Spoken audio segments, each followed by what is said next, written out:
আসসালামাইকুম বন্ধুরা, আপনারা কেমন আছেন? আমি তো ভালো আছি বন্ধুরা। আজকে নিয়ে আসলাম নতুন একটি রেসিপি।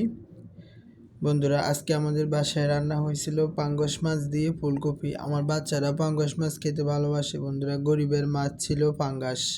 সে পাঙ্গাস এখন 200 টাকা, 220 টাকা, 250 টাকা কেজি।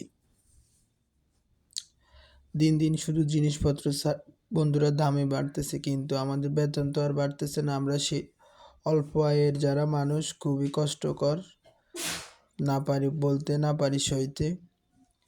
এই যে বন্ধুরা, এখন পেঁয়াজ, রসুন, মরিচ দেওয়ার পরে দিয়ে দিল মরিচ গুঁড়ো। এখন দিয়ে দিতেছে বন্ধুরা হলুদের গুঁড়া, দিয়ে লবণগুলো আগে দিয়ে দেওয়া হয়েছিল, এগুলো সুন্দর করে ভালো করে কষিয়ে এখন বন্ধুরা একটু পানি দিয়ে দিল। এখন বন্ধুরা দিয়ে দিবে মাছগুলো। বন্ধুরা, দুইটা পাঙ্গাস নিয়েছিলাম। এই যে বন্ধুরা দেখুন, বাচ্চাদের জন্য বন্ধুরা পাঙ্গাস মাছ খুবই বেস্ট। কেন?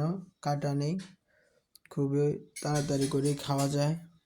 বাচ্চারা পাঙ্গাস মাছ খেতে ভালোবাসে, অন্য মাছ তো কাটার জন্য খেতে পারে না। এই জন্য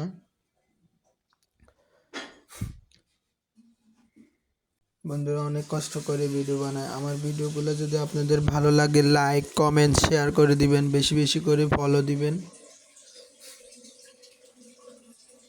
এখন বন্ধুরা মাছটা তুলে নিচ্ছি কষানোর পরে।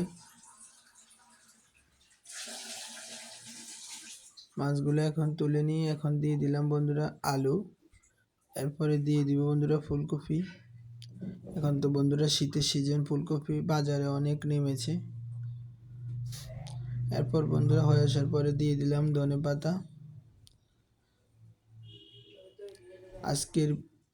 আজকের ভিডিওটি পর্যন্তই। আল্লাহ হাফেজ।